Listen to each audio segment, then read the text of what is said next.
Olá, combatentes do canal Arte da Guerra. Gente, é um prazer muito grande receber o Larry Johnson aqui, tá? Vocês desculpem o horário, mas a gente está trabalhando com o horário dos Estados Unidos e é o horário que ele dispunha, uma personalidade importantíssima, tá? Trabalhou na CIA, foi instrutor de Forças Especiais americanas, pessoa que tem uma experiência enorme nesses assuntos aí underground, tá? Larry, welcome on board. Mr. Marcelo ou Davidson, quem é que vai fazer as boas-vindas aí? Say again? Vai, Marcelo, vai, Marcelo. Oh, okay. Okay. So, again, I'm going to say something in Portuguese for our channel. So, pessoal, estamos aí fazendo hoje uma live compartilhada com o comandante Farinazzo, do canal Arte da Guerra. Tá do lado de cá. Vamos fazer um papo muito maneiro novamente com Larry Johnson, né, que é ex-analista da CIA, e hoje tem um site que se chama Sonar 21, né, The Son of American Revolution, e vamos ver o que vai sair disso aí. Hoje vai ser tiro, porrada e bomba. Vamos lá. So, muito obrigado, Marcelo. Thank you very much. I understood most of it. Yeah, hopefully Okay. you do speak Spanish, right? Yeah. So That's good. Cool. Larry, Okay, so, my Farinazzo, please. My first question for you is about the coup that made the fall of former President Dilma Rousseff. All we know in Brazil that the Department of Justice coopted some persons of the Ministry of Justice in Brazil. By your experience in Latin American affairs, what do you think that this is the way of that CIA and Department of Justice work in this continent, in South America? yeah, so it's important to understand that even throughout history, the CIA normally has not been the one setting the agenda. They've had a tendency to be more like the dog at home that wants to go out for a walk, and the master has to show up with a leash to take it for the walk. So the efforts to overthrow other governments always hinged upon policy differences, where the United States would have a particular point of view, and that the government that would become the target either was pursuing an economic or political or even military priority that the United States rejected. As in the case with the United States wanted to get rid of Salvador Allende in Chile, I know, but again, that was not a CIA-led plot. I've actually friends with a fellow who was a young case officer at the embassy at the time, and he told me that the CIA wanted to be involved, but it was the Chilean Navy just said, stay the hell out. They kept the United States inside the embassy, so the United States was not unhappy with the outcome, but in that case, the United States was not driving that boat. When you see the government, like through the Department of Justice, coming down and starting to indict members of a foreign government, that's usually the first sign that the United States is working to undermine that government. And to be natural to have the CIA involved. And the normal CIA activities would be to reach out and establish contacts, particularly within different branches of the military, to enlist their support and ensure that there would be control of key newspapers, television stations, and radio stations. So it would not surprise me. I don't have any firsthand knowledge of the coup activity then, but it would not surprise me that the United States had a hand in it. Okay, thank you, Larry. Who is the next? Marcelo or Davidson? Well, I would like to ask how exactly is the modus operandi of the United States in these cases, in this type of cases, when they do have some kind of intervention in a country? How does they acquire assets or agents That was very important for me. You just dropped in my lap the definition that I was looking for, talking to Anya. Yes. And I wanted that definition, the separation between a CIA agent and a CIA asset, or an intelligence, a CIA agent or asset. A CIA And, officer and a CIA agent. So a CIA agent is somebody that a CIA officer will recruit. So it would be if a CIA intelligence officer who's working in Brazil, whether they're under official cover or if they're even under non-official cover, their goal is to find Brazilians who are well placed, who have influence, who have access to information the United States wants to get, and then you recruit them. You find out what's their motivation, what's their weakness. Now, it used to be during the good old days of the Cold War, the United States had a moral advantage over the Soviet Union. We could offer the fact that the United States was a more free place, that there was greater economic opportunity, that you didn't have to be the member of the Communist Party and have special connections in order to get the best schooling and the best opportunity. And so by making that kind of pitch, you were able to find Russian patriots who were not happy with the way their government was going, and that they would get signed on as covert assets that the intelligence officers would run. Well, we're in a completely different world now. We're in a world where the United States is basically become a degenerate society, a lawless society. It acts particularly if you've got the right political connections. Doesn't matter whether you're a Democrat or Republican, you can avoid political prosecution. Just look at what's going on with Hunter Biden. Look at the Clintons, the Clinton Foundation. They got a license to steal and committed tax fraud on an enormous scale. So right now, a U.S. intelligence officer trying to go out and recruit, say, a Russian to work for us, the Russian's first question would be, why? What's in it for me? You can't pay me enough money to take that kind of risk. So the United States really has lost moral standing, which, frankly, to be an effective intelligence officer in terms of recruiting spies, you've got to have, it's like being a salesman. You know what? If you're selling a Mercedes, if you're the salesman for Mercedes-Benz, for Jaguars, Ferraris, you don't have to do a hard sales pitch. The product sells itself. But, if you're driving some, crappy Renault product, even if you're a great salesman, you may not be able to close the deal. So it's the same thing happens in the world of intelligence. Davidson, você quer fazer a próxima? Pode ser, Conrad. Depois você fala. It's very, very clear nowadays. In the past was kind of cloudy, but nowadays I think it's very clear that some of our authorities were conscripted. You know what I mean? Recruited to fulfill some of these roles because of a series of very, very strange behavior after the objectives were reached. For instance, there was some of these authorities that went to United States for courses and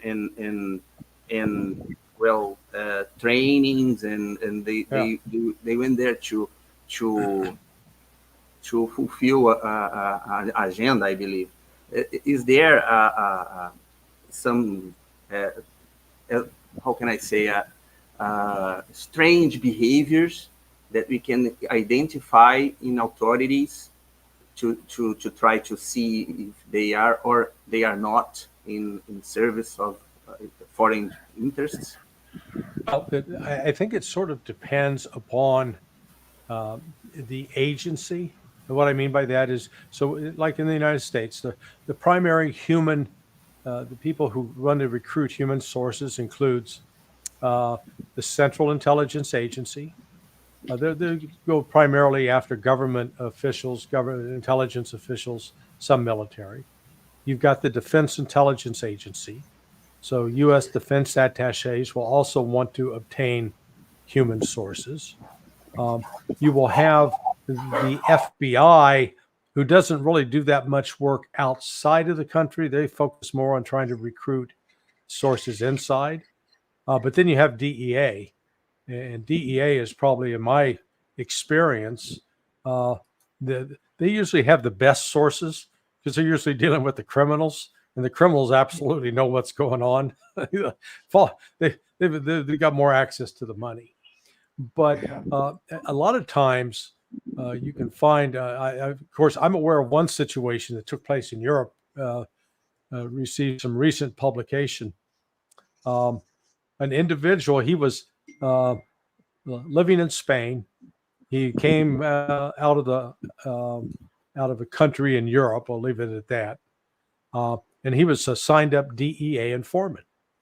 Well, he came to the DEA and told him a sad tale that over the past 2 years, he had been bribed working with a U.S. prosecutor that was at the International Criminal Court in The Hague, and they were focused on going after people in the Balkans, and that how he was being used as part of this scheme. So my point is, he could work for 2 or 3 different people, because if you're motivated by money, and that's one of the things intelligence officers try to assess is what's this person's motivation? Are they motivated because they want money? Are they motivated because they want revenge? Are they motivated because they genuinely they're a ideologue, a patriot? Are they motivated because they're wanting to have sex with multiple women? I mean, I know of one, in one case, a buddy of mine, he was running an Iranian, and this Iranian had a dream that he wanted to go to Las Vegas and sleep with 2 women at the same time. And so here's my CIA buddy.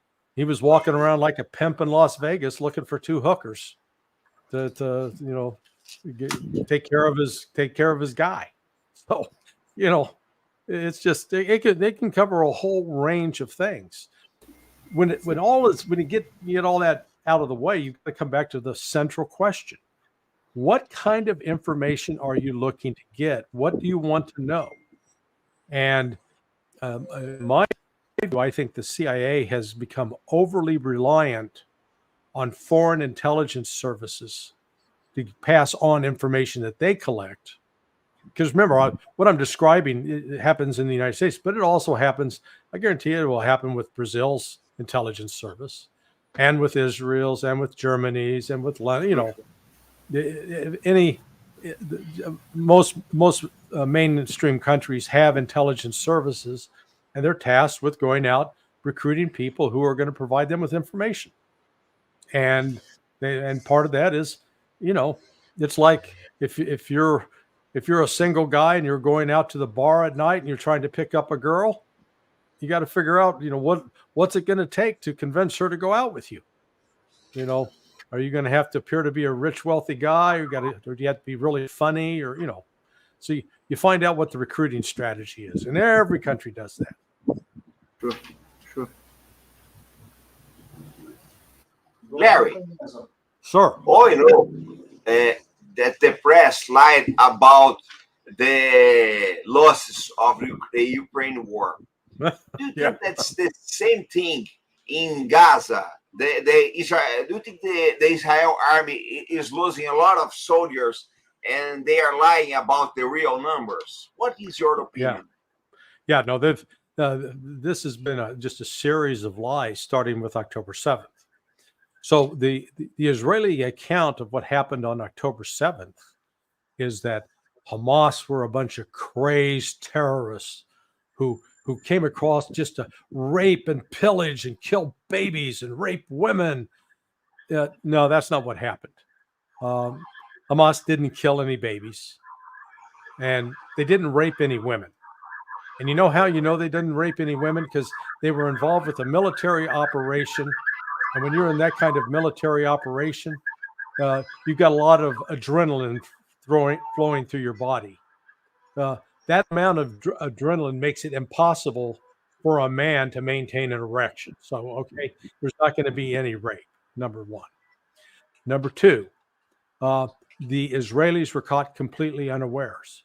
The Golani Brigade, one of the most elite units in the Israeli armed forces. The Hamas killed 72 of them on October 7th in a firefight. You know, Hamas military kicked their ass, beat them, straight up fight. And the Golani Brigade now, the C.I.As are in excess of 25% of their total strength. And when you add the wounded in action, they're at about 55% strength. Now that was military defeat. Then once the Israelis, who had ignored the intelligence, they had intelligence warning them that this was going to happen, they ignored it. Partly because the intelligence analysts who were telling them that it was coming were women. And they did, the Israeli guys generally are pretty arrogant and, sexist. What does this chick know? I'm not going to listen to her. Well, boom, Hamas launched this operation that they'd been planning for months and training for months. And so when Israel reacted in a panic, they scrambled a bunch of attack helicopters, Apaches. You got all of these people who are fleeing from this rock concert. All of those vehicles are shot up by Israeli helicopters. Hamas didn't have helicopters. Hamas had paragliders. So the paragliders weren't shooting rockets. They were not burning cars. They did not have RPGs that were destroying these cars. That was all on Israel. Initially, Israel came out and said, there were they killed 1,400. And then they said, okay, well, 200 of the dead are Hamas fighters. The other 1,200, that's what Hamas did. No, I guarantee you that Israel may have been responsible for the majority of the Israeli civilians killed that day, that they were not killed deliberately by Hamas. Hamas's goal was to grab as many hostages as possible, take them back across the border to use them as bargaining chips. Mm-hmm. And Israel killed a bunch of its own people to prevent that from happening.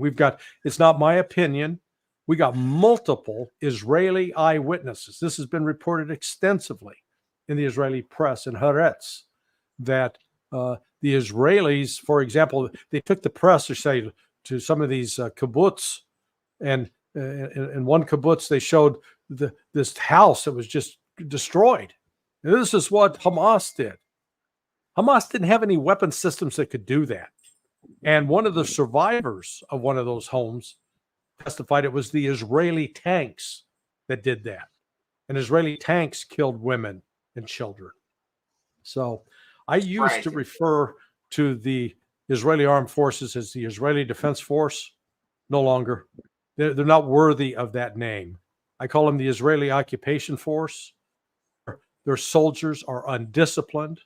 They're poorly trained, poorly led. The officers are incompetent. And we saw that again just the other day when Israel shot and killed 3 of its own hostages. These guys had military, they had a military background, had been reservists. I'm not sure if they were still active duty, but they understood how dangerous their fellow Israeli soldiers were. That's why they stripped off their shirts. One had a white flag. They come out, and his shoulders started shooting. or a so-called soldier, a thug with a gun, shot and killed 2 of them. The other guy back into a house is yelling, "Help, help," shouting in Hebrew. He comes out still shouting in Hebrew, and another one of these clowns with an Israeli uniform on shoots and kills him. So that right away tells you there is no discipline in the Israeli army. There is no rule of engagement stipulating you do not shoot a person not carrying a weapon. In fact, the rules were, if they come out, if they're in a contested area, shoot them. Doesn't matter if they're men, women, children, if they're carrying a weapon or not, shoot them. Yeah. And that's why the other day, it wasn't just this one unit. This wasn't just a group of bad apples. This is throughout the Israeli occupation force. A sniper shot 2 women going into the Catholic Church in Gaza. And these were, one of the women was well into her early 60s and her mother was in her 80s, shot and killed them. They had no, they don't even look like terrorists. And so this is, what we've seen is one lie after another lie after another lie by Israel. Israel no longer has any credibility. If no matter what they say, it's probably a lie. And so that, how many casualties? I think they've got triple of what they're reporting. I think it's much heavier, and they're so stupid that they keep making these threats that they're going to, if Hezbollah doesn't back off, they're going to go after Hezbollah. Good luck with that, guys. Oh, yeah. I dare them to do it, because it will end up to another defeat for the Israeli army. Thank you, I have Marcelo, com você aí. Vamos dar o like aí, pessoal. Vamos dar o like. Vamos colocar nos grupos de Telegram, Facebook. Tudo isso é muito importante. Telegram, Facebook, WhatsApp. Essa entrevista aqui é histórica no Brasil. Larry, I'm talking to our audience that is an historical interview in Brazil. Marcelo, tá contigo aí. Yeah, this point is very interesting for me, Mr. Johnson, because I was just yesterday or the day before yesterday watching an interview with Alexander Dugin, made by that girl. I don't know her name. I'm sorry to her.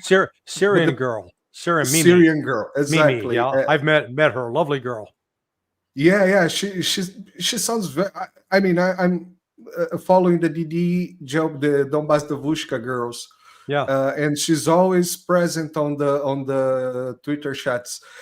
But in this interview with Alexander Dugin, at some point she was asking all this about these wars and everything, and she was asking about how the Russians would act in this Israel situation, and his answer is quite pragmatic. Look, we Russians, we have a problem here. We have Ukraine. Let's not forget Ukraine. We cannot open infinite fronts of war. We have to take care of our problems. Yeah, we are going to do very strong declarations that we condemn what Israel is doing in Gaza, but don't expect us to go solve the entire world's problem. And at some point he says that, and I'm quoting him, I'm a little disappointed with the Arabic world because I don't see them taking care of their problem in the same level that we are taking care of our problem here, in the same level that China is taking care of its problem there. But at the same point, at the same time, and now I'm talking by myself. Now, at the same time, I see all these Yemenis Houthis taking very strong actions. And when I see that, it looks to me, okay, you're proxying us, we are going to proxy you. Sure. I mean, Iran is not going to directly attack Israel or something like that. But what the Houthis are doing in the Red Sea, in the Red Sea, it looks a lot like they are strangling the Israeli economy. Right. To that, well, not just the Israeli economy. Oh. I mean, they've shut down the Red Sea. I mean, it's like that book. There's a book called "The Mouse That Roared," And in the Yemen, in that sense, is the mouse that's roaring. It has been able to effectively shut it down. Now, we can argue from a standpoint of just pure international law that what Yemen is doing is illegal, and is considered an act of war. So it's what we're going to see is the United States and Great Britain probably. No, I'm not sure. I know Egypt's not going to get involved, and Turkey's certainly not going to get involved. Sort of been basically the Western Europeans and with the United States, we're going to attack Yemen to try to destroy their ability to launch missiles. Well, sounds good in theory.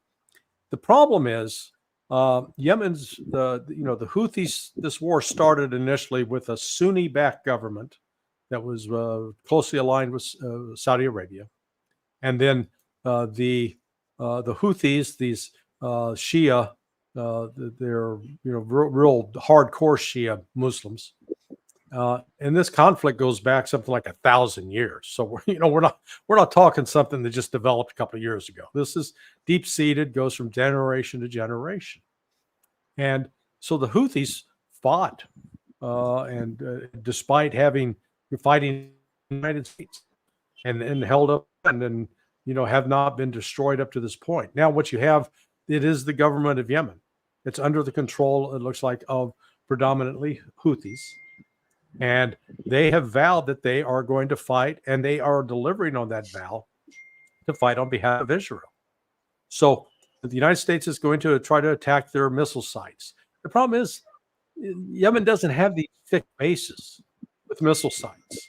So if you remember the Gulf War, in 2003, and then the first invasion of Iraq in January of 1991, where the United States was trying to destroy all the Scud missiles, and we had control of the air, we had we had trouble finding them, we had trouble stopping them.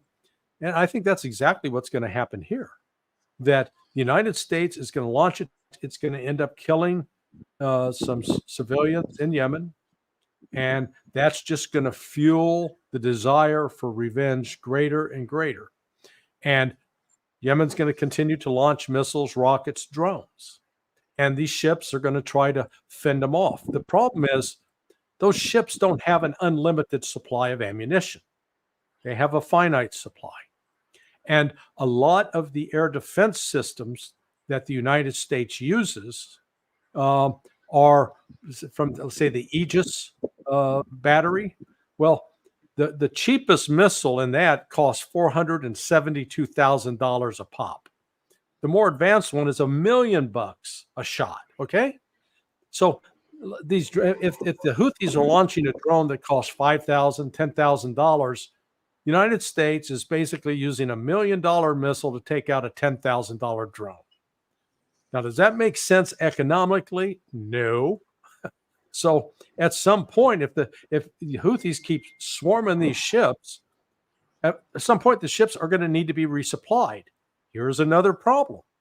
The ship tenders that used to exist in the Navy, and I should let the commander speak to this more appropriately than me, but those ship tenders would come alongside, and they would have ammunition, new supplies of rockets, missiles, and loaded on board. Well, the U.S. Navy, apparently, according to Simplicius the Thinker, no longer has those ship tenders. So that means these ships have to go find a port where they can go in, be in safe harbor, and then the stuff can get loaded on then. And then on top of that, you've got the production problem because, as we found out in Ukraine, here's United States. Oh, we're a first world superpower. But when it comes to producing artillery shells, Patriot missile batteries, etc., HIMARS, we don't have limitless capabilities. We have very limited capabilities. We've run down our inventory. We've shared most of it, given most of it to Ukraine. And now we don't have any stockpiles that can be just pulled out and said, okay, here you go. Don't worry, we're cranking it out every day.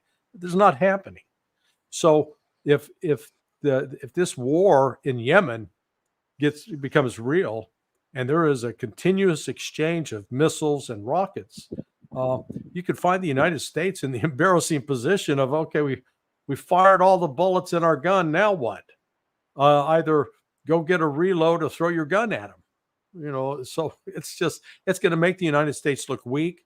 The United States is either going to appear to be this bully that's constantly beating up and causing war in other countries, or weak, or some combination of the two. Davidson, você é o próximo. Opa. It's very. In the beginning of the operations in Gaza, the Israeli troops said that the north of Gaza was interdicted. People should leave to the south. They would fight the Hamas in the north. Yeah. I think you must be a child to think that they will not eventually say the Hamas fled to the south and now they need to hunt them in the south too. What they did in Gaza is more or less what the RAF did in Dresden in World War II, yeah. Right? But they are not using fighters to shoot in everything that moves. They are using foot soldiers, as yeah. they said, as they did with the three Israeli hostages. Now they will start it in the south. The people in the south will have nowhere to go. It looked like they are trying to flush them out to Egypt, right? Yeah. There is no other way out. They will be bombed, and they expect the Egypt accept all of them. Are they still hoping for this outcome? No. Look, what the Israelis have lied about. They said that their objective was to destroy Hamas. Yeah, that was their objective. No, it's not. Their objective is to destroy the Palestinian presence, not only in Gaza but in the West Bank. That's why they destroyed all the hospitals. They're attacking every hospital. Yeah. They're attacking every clinic. They're attacking and destroying schools. They're attacking charitable organizations. The Israelis have no regard for life.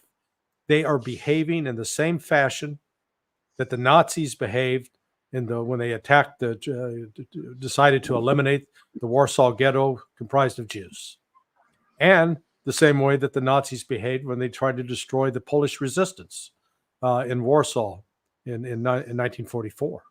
So it's a policy of pure and simple of genocide. It is to eliminate Palestinians out of Gaza. There are already news stories circulating of Israeli real estate firms advertising, hey, be the first one to buy your property here in Gaza. Oceanfront property, woohoo. Oh, yeah. That it's sick, it's cynical, it's criminal. It's just despicable what they're doing. And they're not confining it to Gaza. That's why the Israelis are going into the West Bank. They've armed all of these settlers who are illegally occupying territory. And they're rounding up Palestinians, arresting them for nothing, women, children, teenagers. It's one thing if you've got somebody who's actually committed a crime or who's threatened violence and they're carrying a gun, but that's not what they're doing. So what they're doing is just through sheer intimidation, trying to incite fear. But you've got to then look at who's winning the propaganda, the PR battle.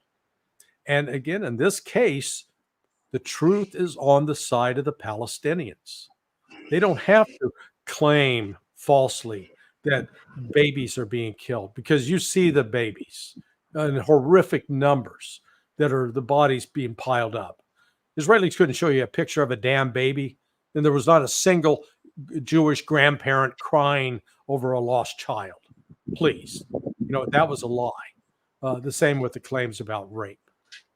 But so the Palestinian, both Hamas, Hezbollah, other organizations have been very effective in putting together propaganda films to highlight and expose what the abuses, the suffering of the Palestinians, but they're also putting out videos of them ambushing Israeli columns, Israeli troop formations, tanks. The funniest one so far is they got some Israeli who's lighting up a bong, smoking grass, smoking marijuana out in the middle of combat. I guess, try to mellow out for the afternoon. And Hamas put an RPG through the window and killed him. Well, Rocky Mountain High. So, you've got that. And yet the images coming out from the Israelis are just the opposite. They had this, last week they had this group they strip all these guys down to their underwear. They're all standing on the street. And you see this one chubby guy in his underwear come out, and he's holding an AK rifle in his left hand. And then he's holding a magazine, an empty magazine in his right hand. First question that ought to be asked: why the hell does a guy in his underwear still have access to a gun? Okay? When you capture somebody, the first thing you do is you take the gun away, make sure that they do not touch it, do not handle it. Oh no, not the Israelis. They're so good and sophisticated. They left the guy in his underwear with this gun, this rifle. However, they then put out another video. Same guy walking back out, same route, except this time the rifle, instead of being in this hand, is now in this hand, and the magazine is, so they staged this thing for complete propaganda value. And then pictures of all of these men in underwear lined up in rows in ditches. Random. It looks like the Nazis lining up Jewish men, women, and children at Babi Yar to shoot them in the ditch. I mean, these Israelis, they're out of control. They're absolutely out of control. I used to count myself as a supporter of Israel. Someone had said that, they deserve to exist as a nation. I've even questioned whether Israel should exist as a nation anymore. I think it's gotten that serious. They are out of control. They are one of the grossest human rights abusers in the world today, and they need to be stopped.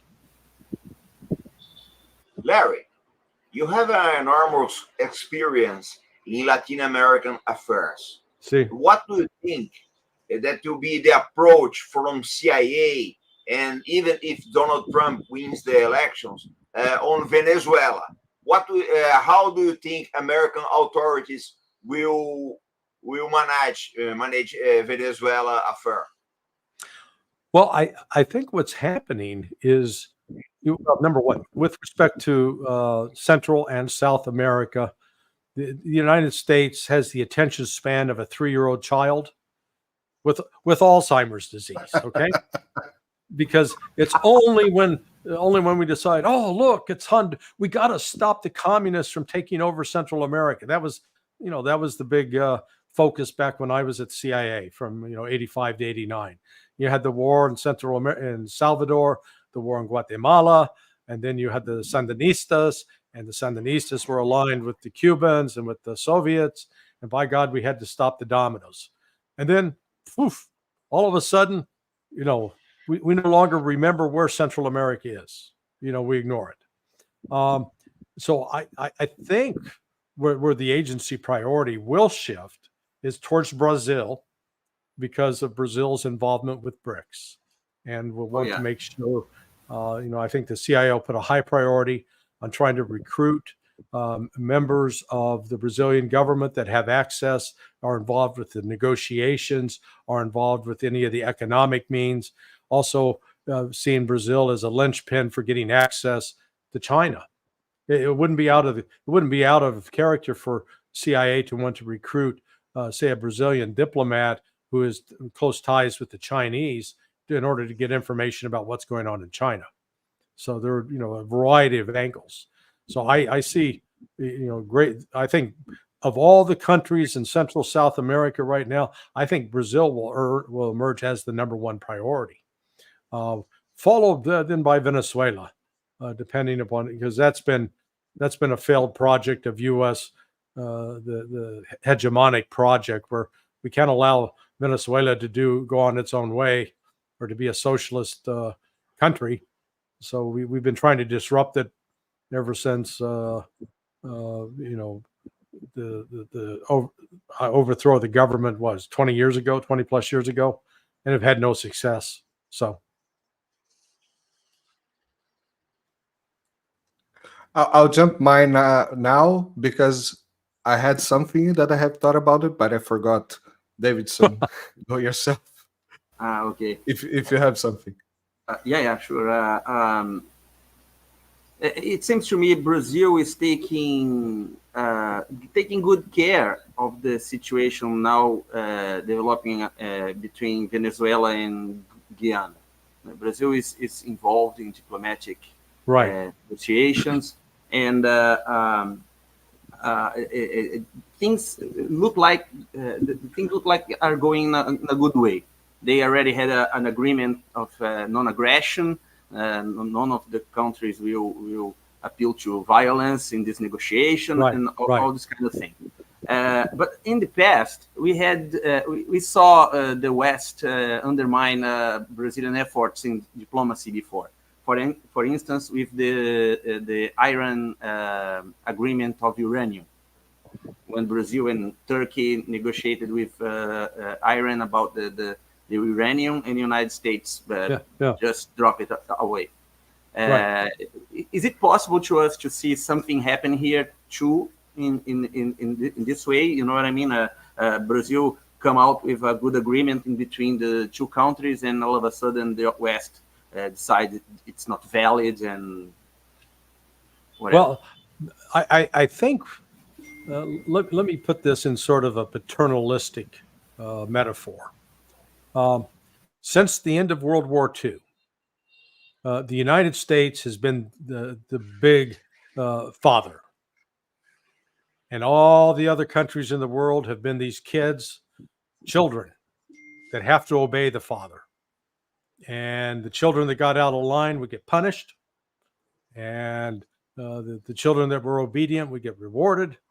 And so that's been what the United States likes to call that rules-based international order. Well, guess what? A lot of those kids have grown up. They're now 17, 18, 19 years old. They're no longer listening to dad. They're as big as dad. They're younger than dad. They're a little bit more faster than dad. And they can make their own money. And so all of a sudden, the United States is grappling with this fact that it no longer can dominate the world like it used to.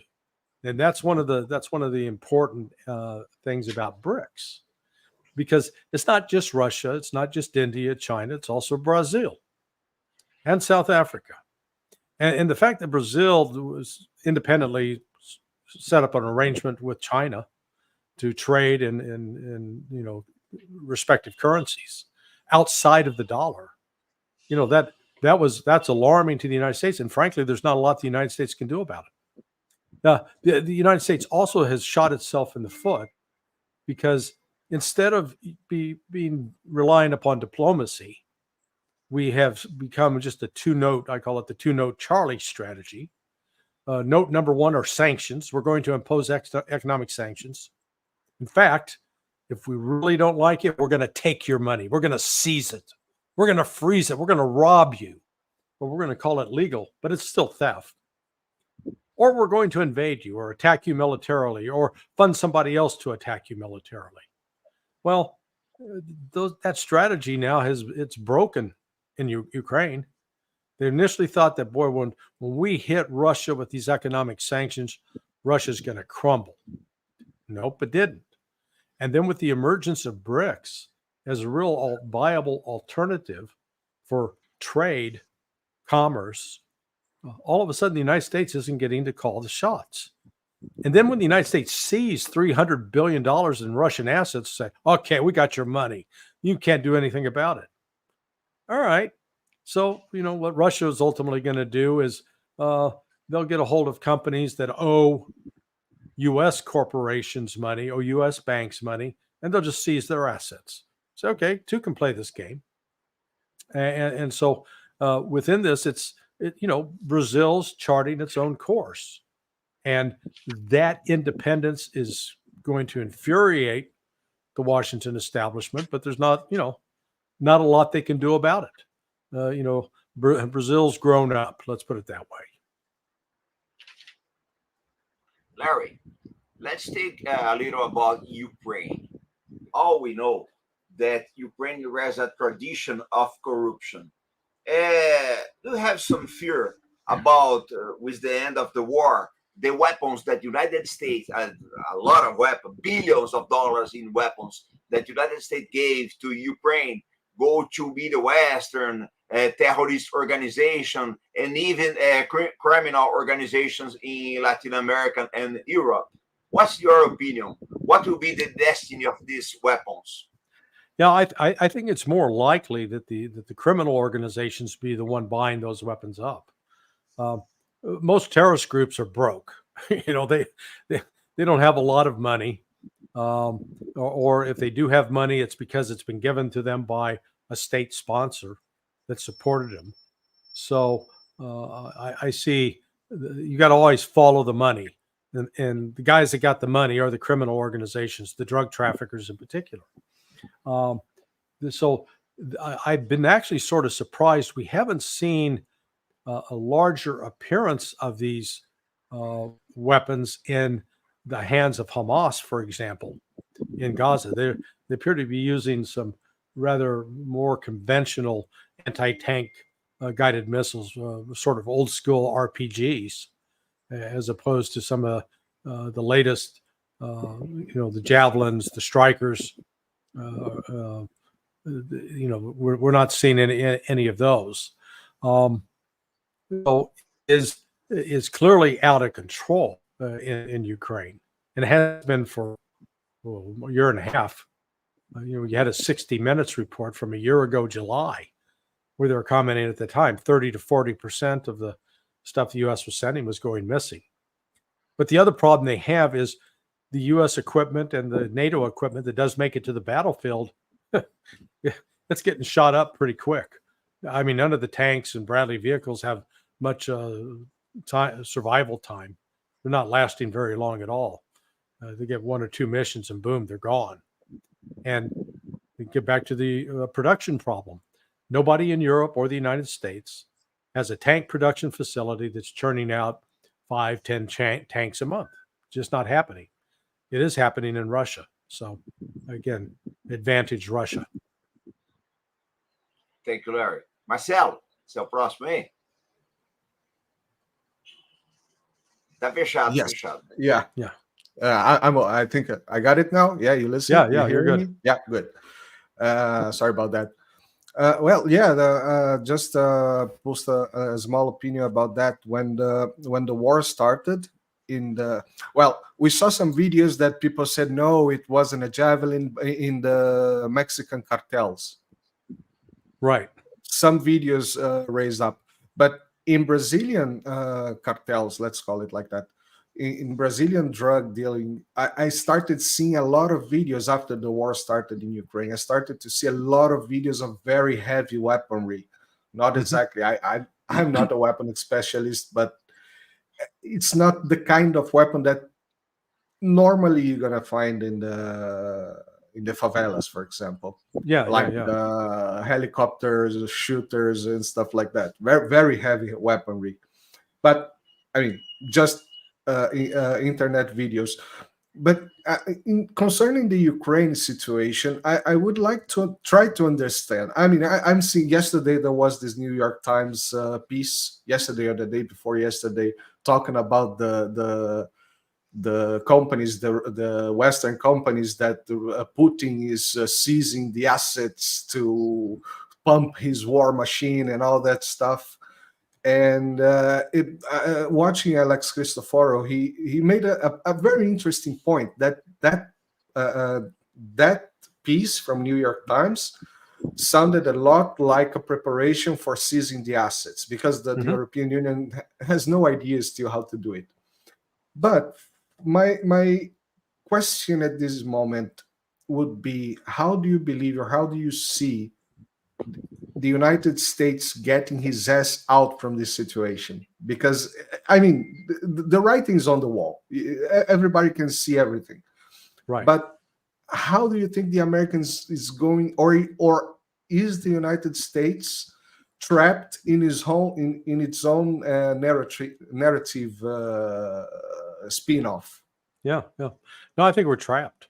We're going to be, look how we exited Vietnam. Look how we exited Afghanistan. We basically, we're like the person in a house on the second floor. The house is on fire, and they wait until the fire gets to the second floor before they say, oh man, I got to get out of here. I'm going to die. So they go running out.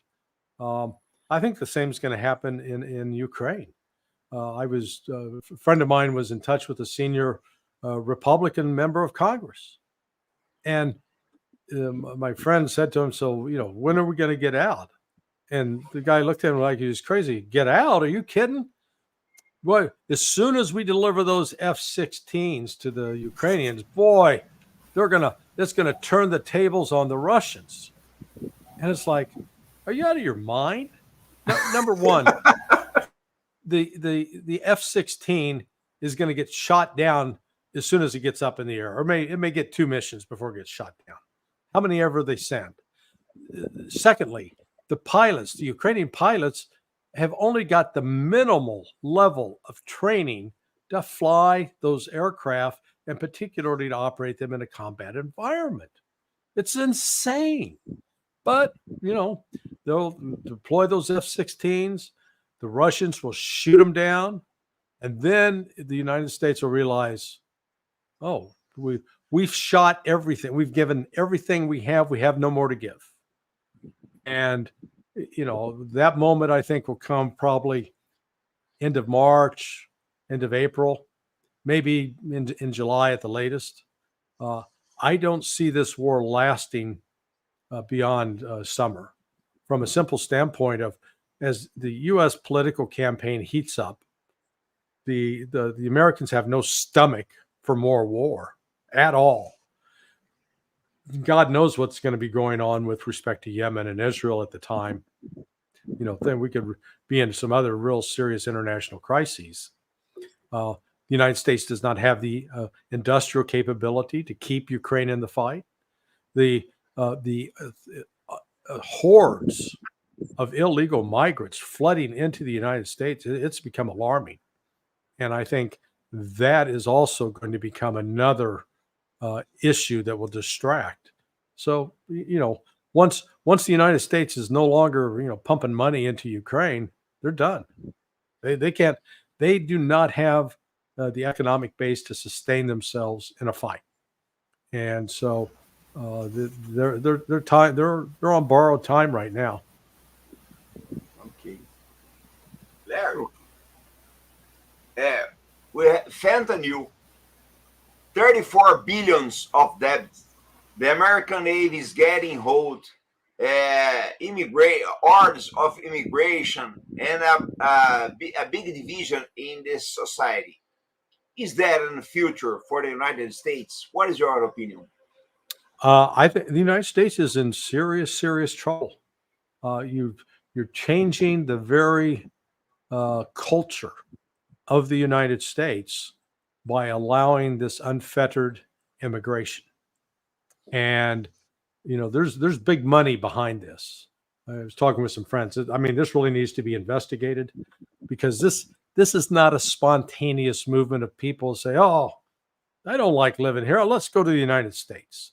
Let's go pay a bunch of drug cartel guys in Mexico thousands of dollars, and and then have to risk our lives swimming across the river just to get in the United States. Someone's funding this. There are camps in the Darien Gap in Panama that, I'd like to know who owns that land, who's allowed those camps to be set up. They are getting money from non-governmental organizations as well as governmental organizations. And then they're getting carted on buses and, the trip up to the Mexican border. I mean, this thing's very well organized. And the volume of people coming in, you've got to, they represent the size of the population of Nebraska, South Dakota, Montana. I mean, this is an enormous number of people. You've got to say, where are they going? Where are they? If they're receiving government assistance, that means the government budget's going to go up as far as money being expended. But there's also a lot of human trafficking going on, both for sex workers as well as for child labor. I mean, this is, there are Republicans and Democrats both who I believe are profiting off of this, which is one of the reasons nothing firm has been done to stop it. Just a quick parenthesis. Redacted with Clayton Morris and Natalie Morris, they have been doing a very good job on searching for these human traffic issues, right? As well as they are having an interesting guest every now and then to talk about these camps in Panama that you just mentioned. I would just like to make this parenthesis. I think this is Davidson now. You have. Okay. I was muted. Yes. I would like to ask something about Ukraine. I lost the time on that moment. It was something that I would like to know if the Americans know they are lying, or if they believe in their lie. And I believe you answered it when you said that when we send the F-16s, we will turn the table and all stuff. But the point is, when they eventually find out they are losing, they are in a sinking boat, what should be a exit route, a way out? How to make it look like they were not defeated? How they will save face on this one? Yeah, I don't think there is any way to save face on this. I think that's part of the problem. Trying to sort out what was the intelligence. It looks like what happened is the U.S. intelligence community, both the the two principal suppliers of information are the Defense Intelligence Agency and the Central Intelligence Agency. And then the intercepted communications that the NSA was picking up. It looks like both DIA and CIA from the outset were gathering information from the Ukrainians and then passing it on as this is reliable intelligence. And the Ukrainians were lying, manufacturing the facts. It was not being fact-checked in the United States. That was part of the problem. It's so shocking how incompetent the U.S. military advisors have been in this process. They freely admit that they helped plan and game out the Ukrainian counteroffensive that started in June. And so from the outset, you had both U.S. and Ukrainian officials touting, we're going to launch a counteroffensive. We're going to do. Who does that? I mean, what professional, credible military person goes out and announces their plans in advance? No, you don't do that. That's why they call it, you have classified information. You didn't see Eisenhower and Montgomery in World War II announcing, boy, we can't wait to invade Europe, and we're going to invade in France somewhere, along the French coast. We're going to probably do it in June. They didn't do that. Of course not. But the Ukrainians did, the United States did. And then when they war gamed this thing out, and they recognized they were attacking defended, fortified positions. Well, one of the elements you absolutely have to have if you're going to attack a fortified, defended position is air power. You need to provide close air support. You need to have fixed wing aircraft that can come in, drop bombs, fire rockets, and in addition, provide helicopter support. Helicopters that can both attack enemy positions, tanks, as well as be used to recover wounded from the battlefield and cart them off. Ukraine had none of that. And they failed to properly anticipate the minefields that had been heavily salted by the Russians. So, I mean, you knew from the outset it was going to fail. I mean, myself, Doug McGregor, Scott Ritter, I think all of us, Brian Berletic, the number of us that were commenting on it in June, that, you know, this was going to be a dud. That I see. And there was, you know, we weren't some geniuses. It's just, it was, you know, we understood some certain basic fundamental principles about what you need militarily. When I read that Zaluzhny, he's, you know, as he changed the strategy, he goes, "Oh my God, we're losing all these armored vehicles and tanks. So I got a great idea. This shows you what a moron this guy is. We'll send our guys up like 3 kilometers from the attack point. We're going to have them get off the trucks and have them walk carrying an 80 to 90 pounds. So it's like 45 kilograms of weight in a backpack to get to the front line." Now, if all the armchair warriors sitting at home, they say, "Oh, what's so bad about that?" Okay, go put on 45 kilograms on your back and tell me how long you can last, how fast you can move, and then recognize that a lot of that weight will be, at least, let's say half the weight will be from ammunition that you're carrying. And if you're firing a fully automatic rifle, guess what? You're going to use up that ammunition in about 30 minutes. So where do you get resupply from? Well, you don't have the trucks because they're not driving in there. So that means some guys got to run back, grab another 40 kilograms worth of weight, and then cart it for you. How can you sustain any kind of offensive operation with that? Well, the answer is you can't. And again, you don't have to be Clausewitz or Sun Tzu to figure this out.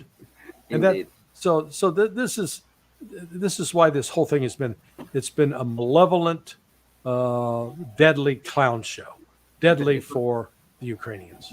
It was pretty much the Operation Citadel of Ukraine, right? Yeah, they did it in despair, not to achieve anything. It was it was like attacking Kursk. Yeah. Yes. Yep. Zaluzhny said that's Kursk.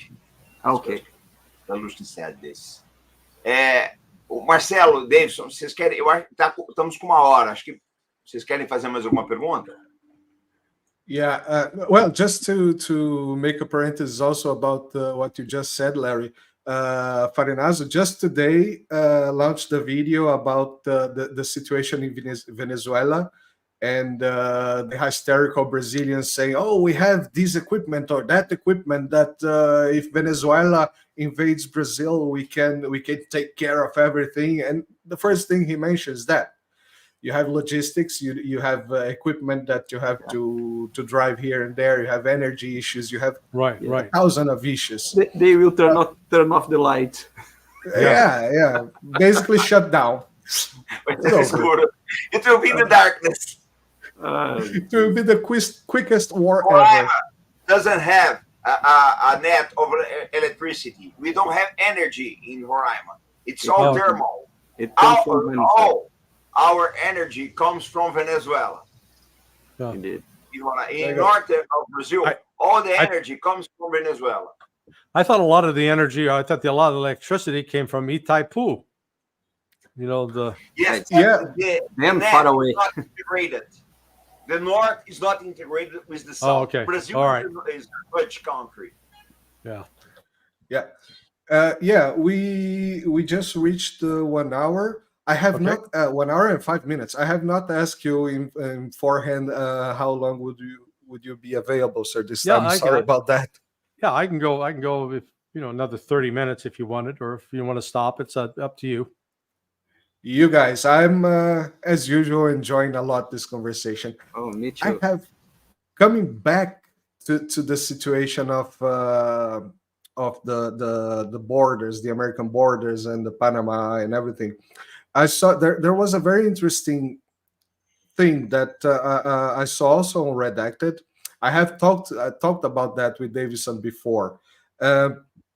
That Redacted made a piece showing the images of the immigrants crossing the border, and most of them were like war-aging males. Yeah. Plus, there was this recent, how's it called, TV commercial for the U.S. Army with all white people, Yeah. going away from that wokeism. As soon as I saw that, I said, "Oh shit, we're going to war now." Yeah. And Well, the thing when I talked to Davidson just yesterday, I talked to him about this. The thing that came to my mind was that scene of Gangs of New York.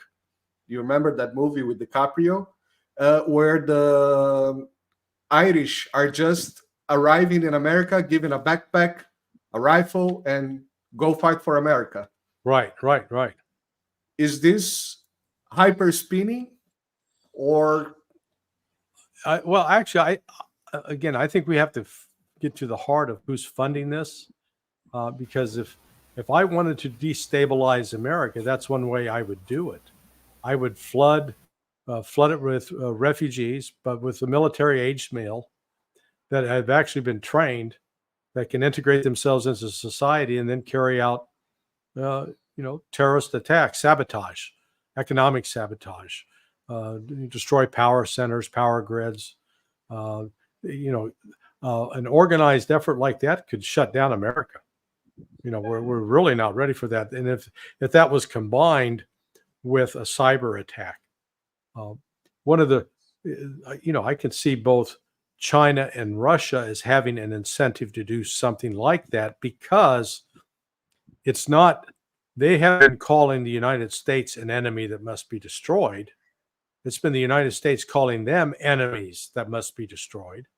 And they're not stupid. So they say, okay, if that's how the United States is going to play, then we're going to take steps to protect and defend ourselves. And that's why I think, the United States is creating its own, digging its own grave, because this volume of illegal migrants. Last night, the Eagle Pass, Texas, it was over 5,000 people, which is that's a brigade size element. You're getting close to get 3 of those. You got a division. So these are armies of illegal migrants, and they're going to create a real security problem in this country, and so just the ability of the United States to absorb it is gone. So it is we're in some very dangerous times here.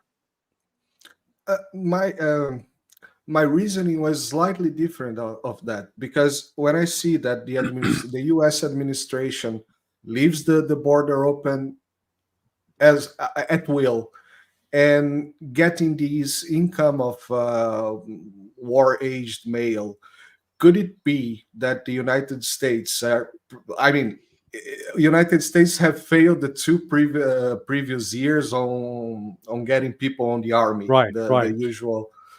Could it be that's why that scene from Gangs of New York comes from? Yeah, no, I understand what you're saying, that they're being used, that they would be recruited into the U.S. military and then be asked to, go fight and earn their way in. There has been some of that, but not a lot. Because, again, the biggest problem is you got to speak English, even if, ¿Por qué? Yeah, porque sí, comandante, Sí, But, comandante. they've got, because if they don't speak English, how are they going to know how to follow commands? And much more importantly, if you're communicating over a radio communication, Much harder. in a foreign language, it's tough. You've got to really have the ear to understand the sounds. And English is a very difficult language. It doesn't play fair like Portuguese or Spanish. At least in Spanish, you see how it's written, or in Portuguese, you know how to pronounce it. Not in English. It can be very situational dependent how you pronounce something.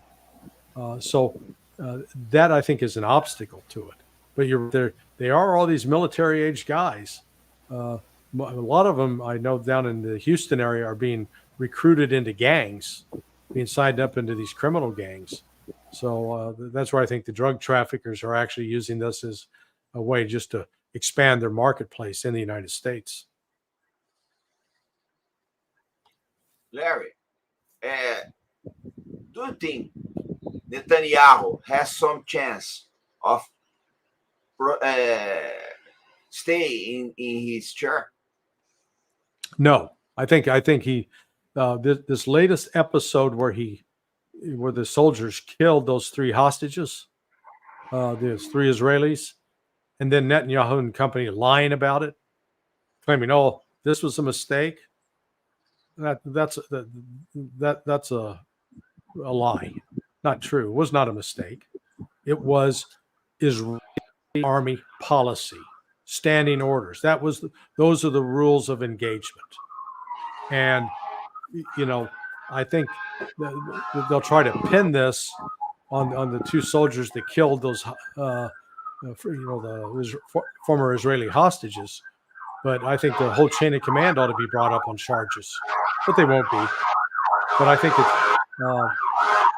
it'll force Netanyahu out. But enforcing Netanyahu out is not going to change Israel's policy towards Gaza. I think that's important for people to understand. The Israeli public overwhelmingly supports what Netanyahu is doing in terms of destroying the Palestinians and forcing them out of their homes. That has overwhelming support. I don't see that changing. But getting rid of Netanyahu, they don't like Netanyahu. Getting rid of him and having somebody else come in that will continue the policy is, I think, what's most likely to happen. And that's going to be a tragedy for Israel. I think this entire war really is going to create a dynamic that it will raise the possibility of Israel's coming to an end of its existence. É claro. Marcelo, acho que a gente pode fazer as últimas aqui, né? Yeah. Go ahead, Dave. So you have something? Yeah. Well, it's not exactly. It was not clear to me, at least to me, that the Israeli public, opinion, is so monolithic in this matter. So they to us, at least how the information comes to Brazil, to the Brazilian news and stuff, it's kind of divided. There is people that support, there's people that doesn't support, and I think personally, it was strange because no one starts an operation like that with major support, right? Because it will be consequences. You Right. start invasion there, people will attack you, and your population will get will suffer the consequences, and the opinion will change, and all that dynamic. But to us here, the media seems to blame Netanyahu for the war, and save the public, the average Israeli in this matter. So it's not like that. The Israeli population agree with it. Has Brazil expelled the Israeli ambassador, or does Brazil still accept Israel's ambassador? No, he is here. Yeah. So, I think one of the first steps that has to take place is countries need to start breaking off relations with Israel and make them pay a price. So no, your murder of these civilians has got to stop, and you're Like out of here. Right? But as long as Israel continues to have diplomatic access to other countries, it's going to keep doing what it wants. Whatever, even though Netanyahu himself is personally unpopular, the overwhelming number of Israelis support the policy of, if the only good Palestinian is a dead Palestinian. The expression we used to use in the United States with respect to the American Indians. Yes. You know, the only good Indian is a dead Indian. Where you had one general out in Colorado, he said with respect to the babies of the Aboriginal tribe, nits make lice. You know, so kill the children. That's exactly what Israel's doing. So they've embarked on this, and until such time as there is really more than just Yemen, you know, firing missiles back, and until there's a real economic price being paid by Israel, it's going to be up to Hamas and Hezbollah to inflict enough damage to cause Israel to stop. I'm not sure that will happen anytime, you know, in the next month or two. That's more of a long, drawn-out process. But what Israel is doing now is so heinous, so disproportionate, that it's going to inflame and enrage a new generation of children who will grow up as adults hating Israel, despising Israel, and then will do everything in their power to destroy Israel. And look at what's happened, you know, in the United States. Right now, if you do look at the population, you go out and do a public survey, people that are between the ages of 18 and 40, the majority of them are saying that Israel was wrong and Hamas was right. That's shocking. That's shocking. People that are 60 years of age and older, 62% of them favor Israel over Hamas. Say that Israel's right, Hamas is wrong. So the Israeli influence operation, which has bought support up to now, is losing out. It's losing out particularly in the colleges and particularly among the 18 to 25 crowd. They are overwhelmingly in support of Hamas and overwhelmingly against Israel. And these images that are coming out on social media, the Hamas is being much more effective on social media, on TikTok, on Telegram, on Facebook, to the extent that they can publish there these images of babies, children, teenagers, women being, indiscriminately murdered by Israel. And that's the message that's getting out there, and that's going to continue to worsen Israel's image in the world. Marcelo, vamos fazer os agradecimentos? Sure. May I have one last question just before we finish this? I had 1,000, in fact, but there's one that I would like to ask today. Next elections, what's your bet? How do you think the situation is going to be? Very, very chaotic. So it's up in the air whether, you know, Joe Biden insists he's going to run, but it's up in the air whether he actually will be able to run. Whether just medically he may be retired. So that then raises retarded. Retired. Yeah, retarded and retired. Mentally incapacitated. Then that will be the issue of whether Kamala Harris will replace him or whether they'll try to force her out. So there's going to be chaos on the Democrat side. You've got Robert F. Kennedy Jr., who's already decided that he's going to run as an independent. But as I noted the other day, he refused to acknowledge that there was a siege in Gaza. It's just, cowardly, crazy stuff on his part. So, but nonetheless, he's going to run and he will have some support. There's a group that's not yet publicly announced, but it's called No Labels. They are spreading word that they believe they can actually win the election. So they're going to field a candidate that I think is more likely to, again, take from the Democrats. And then, of course, Donald Trump is odds-on favorite to get the nomination for the Republicans.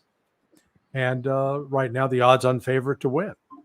But it is going to be extremely chaotic. And this will be, I think it'll make like your last election in Brazil between Lula and Bolsonaro, that you guys look normal compared to what we're going to go through. Man, Tough job there. Yeah. Posso fazer então? Sure. Larry, I want to thank you. Mr. Marcelo is going to say other words, but I want to thank you and say to you that we want to bring you again in the next months, because it's a very, very important to our channel that Brazilian people hear you, your opinions, your view, your knowledge. Thank you. It's Muito very obrigado. I think it is one of the best interviews we made in this year, and I want to say a very Merry Christmas to you, and I hope you'll be back soon in our channels. Thank you. Thank you. Feliz Navidad. Obrigado. Yeah, Mr. Johnson as well. I don't think we're going to see each other again this year. Not like that. We can always keep in touch, of course. But I would like to wish you Merry Christmas, Happy New Year, and also for our friends in the Art of War, Arte da Guerra channel, Comandante Farinazzo Davidson from Imprensa de Destruição em Massa, the Press of Mass Destruction. And I would like to thank you again for coming, giving us all this information and your knowledge. I'm trying my best to share as much as I can from the Sonar 21, but there's a lot of things to be done. But every now and then I'm sharing here and there. Yeah, I understand. Well, thank you all. You want to leave you want to say some words about where we can contact you, people can find your work? Yeah, just go to Sonar 21, the SONAR21.com, and that will bring everything up. But I appreciate the chance to be with you, gentlemen. It's always a pleasure, and look forward to doing it again in the new year. Sure, that's. Sure. So, Davidson? A big thanks, and it was amazing. Thank you very much indeed. And that's it. Hope we see you again. Merry Christmas to everyone. Tudo bem. Ciao. Okay, thank you very much, guys. As we say in the Brazilian Marines, Ed Sumos. Here we are. Muito obrigado. Ok. Tchau. Obrigado, sir. Boa tarde. Tchau. Gente, hoje, 20 horas, horário de Brasília, vai ter uma live aqui no Arte da Guerra, tá? A gente, provavelmente, o assunto vai ser a situação piorou muito no Golfo Pérsico, mas muito mesmo. Fechou completamente. Israel tá às moscas, tá às moscas. A gente já vinha falando, isso aí já tem algum tempo, mas agora fechou mesmo. A British Petroleum falou que não vai operar no Mar Vermelho enquanto isso estiver dessa forma, tá? Então, eu quero agradecer a imprensa de destruição em massa. Se inscrevam nesse canal, é muito importante. Uma honra, comando. Obrigado. Eu chamo de meninos porque eles são mais novos, tal. E a maneira carinhosa que a gente tem de chamar esses meninos tem futuro. Né? Obrigado, obrigado. Vocês vão ouvir falar muito de imprensa de destruição em massa nos próximos anos. Escuta o que eu estou falando, que a gente tem olho de águia para essas coisas aí, tá? Esses dois vão arrebentar. Se inscrevam. Eu baixei lá aquele monte de vídeo senhor elogiando a gente. Eu vou fazer um certificado Farinazzo de qualidade. É isso aí. Não, mas tem uma coisa, né? Quando eu desço artilharia para arrebentar com alguma coisa, não sobra nada. Mas quando a gente elogia também... Não, com certeza. Obrigado. Pegar o trabalho que é bom. Não adianta o pessoal ficar falando, metendo pau em canal de molecada. Eu nem falo, porque eu acho que isso é bobagem, cara. A gente tem que pegar o que é bom e promover. A verdade é essa. Se você quer melhorar, você tem que pegar as coisas que são boas e botar em evidência, que a gente vai melhorando. Tá? Então, gente, se inscrevam no Imprensa de Destruição em Massa. Hoje saem muitos vídeos ainda sobre a situação do Mar Vermelho, que lá está pegando fogo. Eu falo sempre o seguinte, para comparar. O pessoal a US Navy está lá, tudo bem. É a mesma coisa que você botar polícia em frente a uma escola que tem problema de bala perdida. Você ia colocar teu filho na escola? Ah, mas tem polícia lá. Sim, meu amigo, mas a polícia não vai parar a bala. Então, os navios da Marinha dos Estados Unidos não vão conseguir acabar com o risco que os cargueiros e petroleiros sofrem no Mar Vermelho. O canal de Suez está estrangulado, essa é que é a verdade. E assim, eu acho que de tudo que está acontecendo, que o negócio está horroroso com Israel em Gaza, vocês viram o Larry falar aí, mas de tudo que está acontecendo, isso talvez é o acontecimento que tenha mais impacto. Bom, obrigado então, tá, pessoal? Um grande abraço para vocês. Comandante, Valeu, comandante. se a gente não fizer mais um programa esse ano ainda, um Feliz Natal, um bom Ano Novo. Feliz Natal para o senhor também. E ano que vem vamos voltar. Vamos receber o senhor de novo aí. Muita coisa aí para fazer. Feliz não para. Grande abraço para vocês, pessoal. Até mais. Um abraço, pessoal. Um abraço, Davidson. Pessoal, tchau. Eu.